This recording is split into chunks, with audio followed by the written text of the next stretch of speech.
Hello student, आज की class में हम बात करेंगे थियोडोलाइट के बारे में, जिसमें हम डिस्कस करेंगे टेम्पररी एडजस्टमेंट ऑफ थियोडोलाइट, जिसे हम स्टेशन एडजस्टमेंट के नाम से भी जानते हैं। इस लेक्चर में हम उन सभी पॉइंट्स को हम कवर करेंगे जो हमारे कंपटीशन के लिए इंपॉर्टेंट हो सकते हैं। साथ में अगर आप किसी ग्राउंड में टेम्पररी एडजस्टमेंट का आप परफॉर्म कर रहे हैं प्रैक्टिकल, तो वो उसके लिए भी हमारी ये वीडियो काफ़ी हेल्पफुल रहेगी। और अगर आप किसी भी एग्जाम में टेम्पररी एडजस्टमेंट ऑफ थियोडोलाइट की थ्योरी लिखना चाहते हैं, तो उसके लिए भी हमारी ये वीडियो आपकी काफ़ी मदद करेगी। और जितने भी टॉपिक यहाँ पर हम पढ़ेंगे, जितने भी हम पॉइंट्स यहाँ पर डिस्कस करेंगे, उन पॉइंट्स को आपको डिटेल में समझाने के लिए हम यहाँ पर डायग्रामों की मदद लेंगे, जो कि हमने यहाँ पर पहले से बना रखे हैं। तो चलिए करते हैं आज की क्लास स्टार्ट, जिसमें हम बात करने वाले हैं टेम्पररी एडजस्टमेंट ऑफ थियोडोलाइट, जिसे हम स्टेशन एडजस्टमेंट के नाम से भी जानते हैं। जैसा कि आप जानते हैं, जब भी हम थियोडोलाइट का प्रैक्टिकल किसी ग्राउंड पर परफॉर्म करते हैं, तो उसमें होता क्या है कि हमें स्टेशन पर जाकर हमें इंस्ट्रूमेंट को एडजस्ट करना पड़ता है, या फिर हमें आप ये कह सकते हैं कि इंस्ट्रूमेंट को रेडी करना होता है वर्क करने के लिए।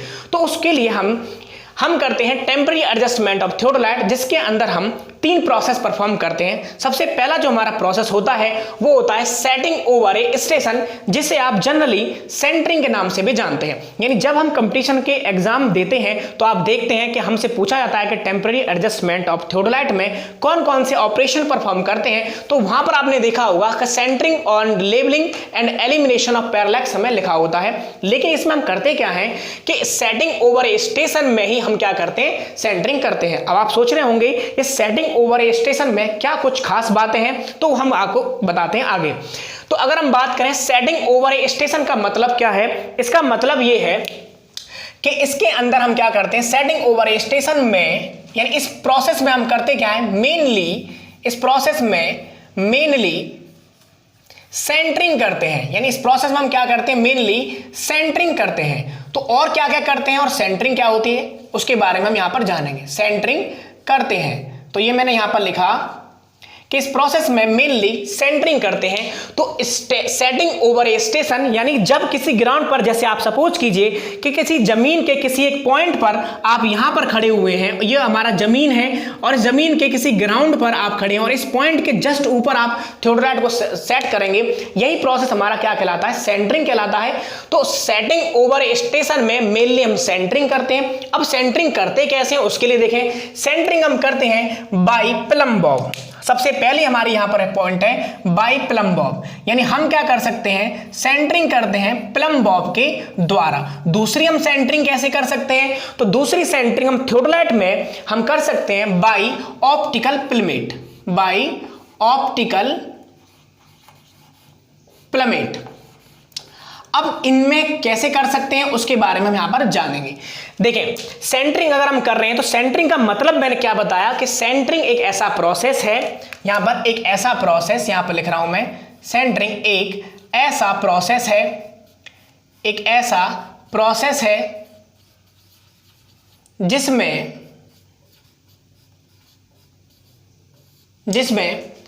ग्राउंड स्टेशन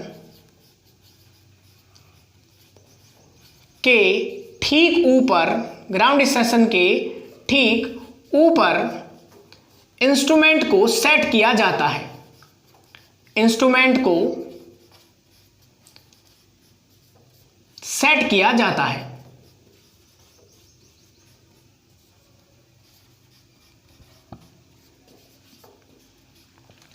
अब इंस्ट्रूमेंट को सेट हम 2 तरीके से कर सकते हैं, पहला बाई प्लम बॉब, दूसरा ऑप्टिकल प्लमेट। तो यहां से अगर हम बात करें कौन सा पॉइंट इंपॉर्टेंट है आपके लिए जानना, तो इंपॉर्टेंट ये है, आपसे पूछ सकता है कभी भी कि थियोडोलाइट में इनएक्यूरेट सेंटरिंग किसके द्वारा होती है, या एक्यूरेट सेंटरिंग हमारी किसके द्वारा होती है। यानी अगर हमारी थियोडोलाइट में सेंटरिंग अगर हम करते हैं किसके द्वारा, ऑप्टिकल प्लमेट के द्वारा, तो वो ज्यादा एक्यूरेट होती है। तो मैं यहां पर लिखूंगा, इसके द्वारा हम क्या करते हैं, एक्यूरेट सेंटरिंग कर पाते हैं।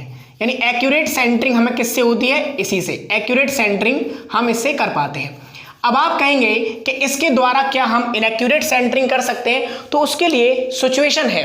तो प्लम बॉब द्वारा हम जो सेंटरिंग करते हैं उसमें करते क्या है, यहां पर इस डायग्राम की मदद से समझते हैं। मान लीजिए हमारी इनएक्यूरेट, हालांकि इससे हम सेंटरिंग कर सकते हैं, वो सेंटरिंग हमारी एक्यूरेट हो सकती है, पर कुछ ना कुछ हमारी उसकी एक्यूरेसी में एरर जरूर होती है। उसका कारण मैं आपको बताता हूं। सपोज कीजिए कि हमारा मौसम खराब है और यहाँ पर तेज हवाएं चल रही है। यहाँ पर मैंने लिखा मौसम खराब है, ये सवाल हमारा कंपटीशन में पूछा जाता है। मौसम खराब है और तेज हवा चल रही है। क्या हो रही है हमारी? तेज हवा, आप आंधी कह सकते हैं। तेज हवा चल रही है। तेज हवा के केस में जब हमने क्या किया, आप ये देखिए, मान लीजिए कि जो पूरा जो इंस्ट्रूमेंट आप यहां पर देख पा रहे हैं, ये पूरा का पूरा जो इंस्ट्रूमेंट है, इस इंस्ट्रूमेंट को हम इसके ऊपर रखे हुए हैं, जो कि मैंने इस रेड कलर से मैंने यहां पर आपको दिखा रखा है। आप ये मान लीजिए हमारा पूरा का पूरा ये थियोडोलाइट है। अब इस थियोडोलाइट में आप देख रहे हैं यहां पर हमारा थियोडोलाइट में क्या होता है, प्लम बॉब लटकाने के लिए एक हुक बना रहता है। हमने क्या किया इसमें, यहां से हमने एक हुक के द्वारा हमने प्लम बॉब द्वारा हमने क्या किया, प्लम बॉब को हमने लटकाया। तो यहां से हमने हुक के द्वारा प्लम बॉब को जब लटकाया तो प्लम बॉब हमारा जमीन के स्टेशन पर, ये हमारा जमीन का कोई स्टेशन है और इसके ऊपर हमारा प्लम बॉब आ गया। अब होगा क्या, जब तेज हवा चलेगी तो ये प्लम बॉब है, इसकी कंडीशन हमारी क्या रहेगी, हिलती रहेगी, यानी कि एक्यूरेट कंडीशन हमारी नहीं रहेगी। तो इसकी फॉर्म में, यानी इसके रिजल्ट की फॉर्म में हम क्या देखेंगे कि हमारी जो एक्यूरेट सेंटरिंग इसके द्वारा हम नहीं हो पाएगी। तो हम ये कह रहे हैं कि प्लम बॉब के द्वारा हम एक्यूरेट सेंटरिंग नहीं कर पाते हैं। मैं यहां पर क्या लिखूंगा, देखें, मौसम खराब होने की स्थिति में, मौसम खराब होने की स्थिति में, मौसम खराब होने की स्थिति में या तेज हवा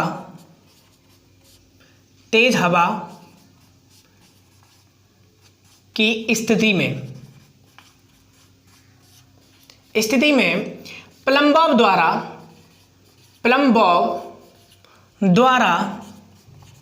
सेंटरिंग नहीं करनी चाहिए। प्लम बॉब द्वारा सेंटरिंग नहीं करनी चाहिए। एक्यूरेट सेंटरिंग नहीं होती है। एक्यूरेट सेंटरिंग नहीं होती है, यानी इसके द्वारा क्या होगा, हमारी एक्यूरेट सेंटरिंग नहीं होगी। किस केस में, अगर हमारी बहुत तेज हवा चल रही है। अगर मौसम एकदम शांत है तो आपके पास दो ऑप्शन रहते हैं, आप प्लम बॉब यूज कर सकते हैं, आप ऑप्टिकल फिलामेंट भी यूज कर सकते हैं। लेकिन अगर इन दोनों में से मुझे कोई एक ये बोले कि इसमें मोस्ट एक्यूरेट आपका कौन सा होगा सेंटरिंग के लिए, तो मैं बताऊंगा कि ऑप्टिकल फिलामेंट एक ऐसा हमारे पास इस इंस्ट्रूमेंट में दिया गया एक ऐसा पार्ट है जिसके द्वारा हम एक्यूरेट सेंटरिंग कर सकते हैं। अब चलते हैं हम एक्यूरेट सेंटरिंग पर, यानी ऑप्टिकल फिलामेंट पर। अब मान लीजिए हमारा जो थियोडोलाइट है, वो थियोडोलाइट आपने यहां रखा हुआ है, इस तरीके से यहां पर रखा हुआ है। अब इस थियोडोलाइट में, इस डायग्राम में आप देखिए, जो बड़ा वाला डायग्राम यहां पर मैंने बनाया हुआ है, इसमें आप देख पा रहे होंगे कि यहां पर मैंने एक सर्वेयर की आंख बनाई हुई है। ये हमारा कोई सर्वेयर है और सर्वेयर आंख द्वारा देख रहा है। तो यहां पर आप एक टेलीस्कोप दी जाती है, एक छोटी सी हमारी एक टेलीस्कोप होती है, लगभग मार्कर से की जो थिकनेस है, मोटाई है, इससे थोड़ी सी कम होती है। तो इसमें जब वो देखता है तो यहां पर होता क्या है, इसके अंदर मैं इस जो ऑप्टिकल फिलामेंट यहां पर लगी हुई है, इस दूरबीन को मैं काट कर यहां के द्वारा से यहां पर ला के आपको समझाता हूं। तो यहां पर हमारी दूरबीन कुछ इस तरीके से है। आप देखिए हमारी दूरबीन किस तरीके से, कुछ ऐसे हमारी दूरबीन आपको दिखाई दे रही है। और यहां पर हमारा एक पॉइंट रहता है, जब सर्वेयर की आंख या जब सर्वेयर अपनी आंख द्वारा इसमें से देखता है तो वो क्या करता है, आगे जब वो देखेगा तो ये दूरबीन में, यानी इस ऑप्टिकल फिलामेंट में होता क्या है, इसमें एक हमारा लेंस लगा रहता है। क्या लगा रहेगा, एक लेंस लगा रहता है। वो लेंस हमारा 45 डिग्री पर इस तरीके से लगा रहता है। तो जब लाइन ऑफ साइट, यानी कि जब हमारा सर्वेयर देखेगा तो ये लाइन ऑफ साइट इससे आएगी और यहां से टकरा कर होगा क्या, यहां से टकरा कर हमारी जो सीधे ट्रांसफर होगी, यानी यहां से टकराकर हमारी लाइन सीधे ट्रांसफर होगी और ग्राउंड पर जो हमारा स्टेशन स्थित है, ग्राउंड पर जो स्टेशन यहां से हमारी ये सीधे की सीधे हमारी ये दिखाई देती है हमें। तो हम क्या करते हैं, इसमें से देखते जाते हैं और ग्राउंड पर यहां पर पॉइंट मार्क करते जाते हैं। जब हमें सर्वेयर को और ग्राउंड वाला पॉइंट हमें एक साथ दिखाई देता है तो हम समझ जाते हैं कि यही सेंटरिंग है, यही सेंटर वाला पॉइंट हमारा, यानी इसी स्टेशन के ऊपर हमें इंस्ट्रूमेंट को सेट करना है। तो इस सेंटरिंग हमारी एक्यूरेट हो जाती है। और दूसरे तरीके से मैं समझाता हूं।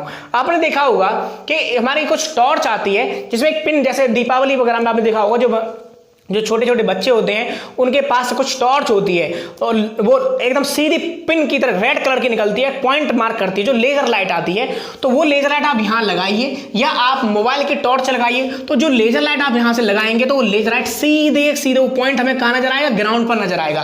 तो ये एक ऐसा तरीका है जिसमें हमने क्या यूज किया, एक हमने दूरबीन का और हमने मिरर का यूज किया है। इसके द्वारा हम क्या कर सकते हैं, एक्यूरेट सेंटरिंग हम कर सकते हैं। ये तो बात हुई हमारी कि सेंटरिंग के बारे में। तो हमने सबसे पहले क्या सीखा कि हमने ये सीखा कि किसी भी टेम्परेरी एडजस्टमेंट में 3 प्रोसेस हो सकते हैं। सेटिंग ओवर स्टेशन, यानी उस सेटिंग ओवर स्टेशन में मेनली हम सेंटरिंग ही करते हैं।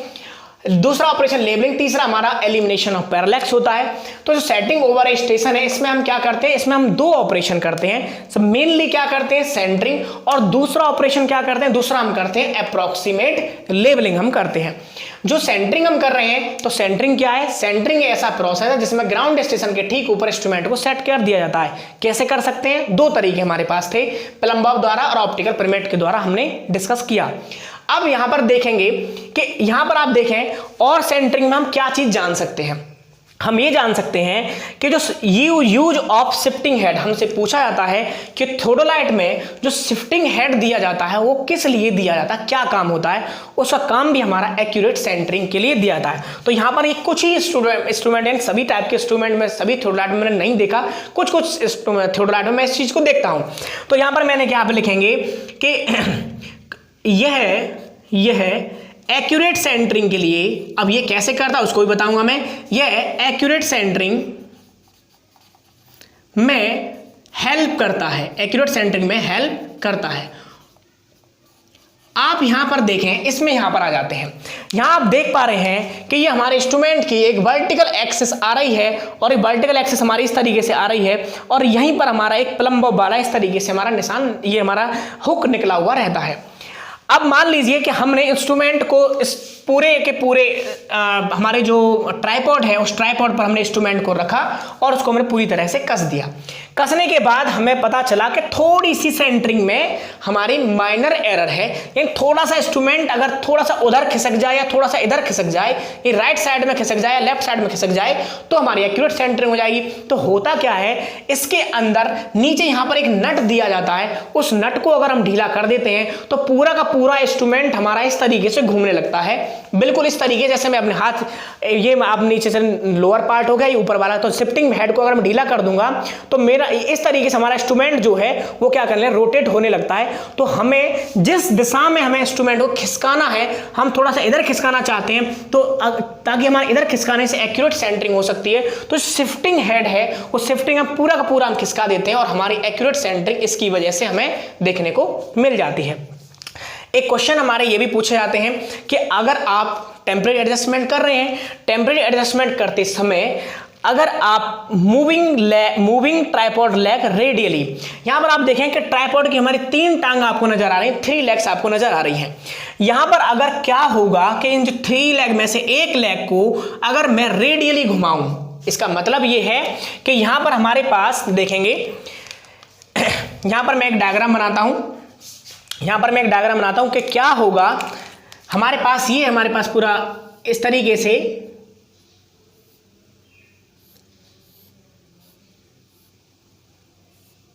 ये है हमारे पास, ठीक है। हमारे पास 3 लेग हो गई। क्या होगा कि इस लेग को रेडियली मूव कराना, पहले समझे क्या है रेडियली, मतलब है कि आउटवर्ड डायरेक्शन में खींच दें लेग को या इनवर्ड डायरेक्शन में खींच दें लेग को। तो अगर हम आउटवर्ड या इनवर्ड डायरेक्शन में अगर हम लेग को खींचते हैं तो क्या होगा, उस कंडीशन में प्लम बॉब उसी डायरेक्शन में खिसक जाएगा जिस डायरेक्शन में लेग को खींच रहे हैं। तो ध्यान से लिखेंगे मैं यहां पर क्या, मूविंग ट्राइपॉड लेग रेडियली, तो क्या होगा, प्लम बॉब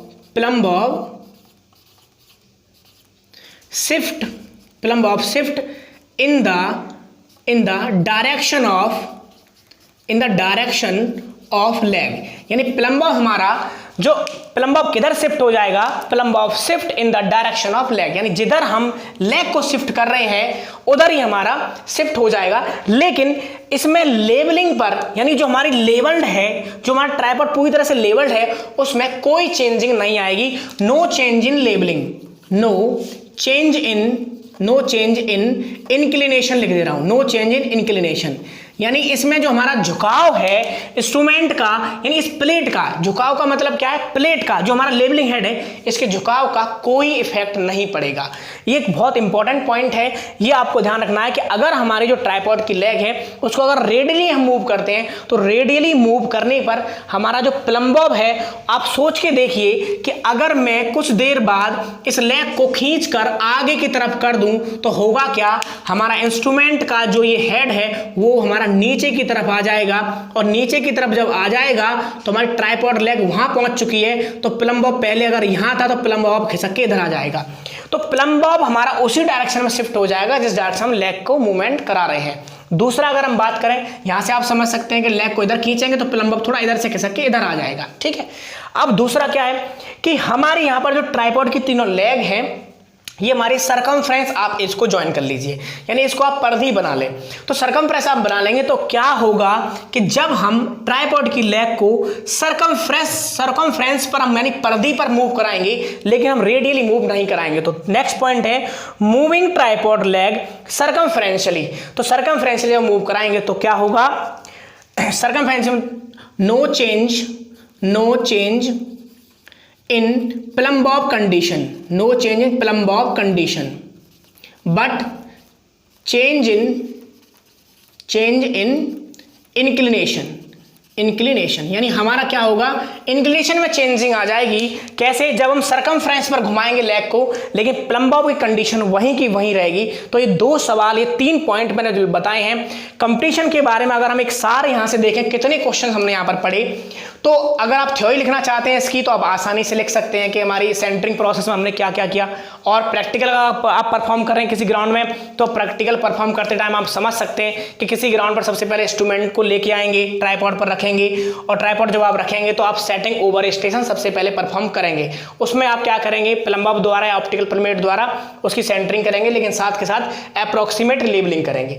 अप्रोक्सीमेट लेवलिंग हम कैसे करेंगे उसको मैं बताता हूं। लेवलिंग हमारा मेनली सेकंड ऑपरेशन है, लेकिन हम पहले ऑपरेशन में जो सेटिंग ओवर स्टेशन है इसमें हम सेंटरिंग मेनली करते हैं, लेकिन अप्रोक्सीमेट लेवलिंग भी हम कर लेते हैं। तो अब मैं बता रहा था आपको कि हमारे जो कंपटीशन हमने यहां पर कितने पॉइंट पढ़े। पहला पॉइंट तो ऑपरेशन ऑफ द ऑपरेशन कौन कौन से परफॉर्म करते हैं, सेंटरिंग हम कैसे कैसे कर सकते हैं, ऑप्टिकल पिरामिड द्वारा, प्लम्ब बॉब द्वारा, एक्यूरेट कौन सी है। तीसरा क्वेश्चन पूछता है शिफ्टिंग हैंड का यूज क्या है। चौथा, अगर हम ट्राइपॉड की लेग को रेडियली मूव करें तो क्या होगा, सरकमफ्रेंशियली मूव करें तो क्या होगा। तो ये सारी बातें हमने डिटेल में डिस्कस करी। अब हम चलते हैं आगे कि अगर हम इसमें अप्रोक्सीमेट लेबलिंग कैसे कर रहे हैं। तो अप्रोक्सीमेट लेबलिंग के लिए कोई विशेष इसमें हमें जोर देने की जरूरत नहीं होती है। हमारा मेन मोटिव होता है सेंटरिंग करना, जो कि हम प्लम्ब बॉब द्वारा या ऑप्टिकल पिरामिड द्वारा कर लेते हैं। अब बात आती है यहाँ पर हमारी कि अप्रोक्सीमेट लेबलिंग कैसे करेंगे। जब आप इंस्ट्रूमेंट को रख रहे होंगे तभी आप देख लेंगे कि हमारी जो ट्राई ब्रैच, ये हमारी जो निचली प्लेट है, जो हमारी जो ट्रायंगुलर प्लेट आपको नजर आ रही है, निचली प्लेट उसे ट्राई वेट कहते हैं। इसके बीच में हमारा फुट स्क्रू है, उसके ऊपर आप देख रहे हैं यहाँ पर हमारी ट्राई ब्रैच है। तो ट्राई ब्रैच में यहाँ पर एक सर्कुलर बबल या इसे पिप बबल कहते हैं वो दिया जाता है। तो इसमें हमारा जो बबल है वो आप ये देख लीजिए लगभग बीच में होना चाहिए, तो अप्रोक्सीमेट लेबलिंग हो जाती है। तो अप्रोक्सीमेट लेबलिंग किसके द्वारा करते हैं, विद द हेल्प ऑफ किसके द्वारा, with the help of circular bubble द्वारा, with the circular bubble provided on tribrach, जो हमें ट्राई ब्रैच पर हमें दे रखी है उसके द्वारा हम कर सकते हैं। या फिर और आई जजमेंट यानी आंख द्वारा भी, हम आंख द्वारा जज करके भी हम क्या कर सकते हैं, हम इसमें टेम्परेरी एडजस्टमेंट में अप्रोक्सीमेट लेबलिंग को हम परफॉर्म कर सकते हैं। तो ये थी हमारी आज की क्लास। अब जो हमारा अगला ऑपरेशन है उसको हम नेक्स्ट वीडियो में डिस्कस करेंगे, लेबलिंग। इतना कह सकता हूं कि इस वीडियो को अगर आपने पूरा कंप्लीटली देखा होगा बिना स्किप करे, तो इन पॉइंट से जुड़ी हुई कोई बात ऐसी नहीं है, चाहे वो कंपटीशन में आए या थ्योरी में आए, आप ना समझ पाए हो या आप ना इसको आप परफॉर्म कर पाए ग्राउंड में। तो धन्यवाद दोस्तों, आज के लेक्चर में बस इतना ही। मिलते हैं नेक्स्ट लेक्चर में, लेबलिंग बताएंगे उसके अंदर कि कैसे हम परफॉर्म करते हैं। धन्यवाद।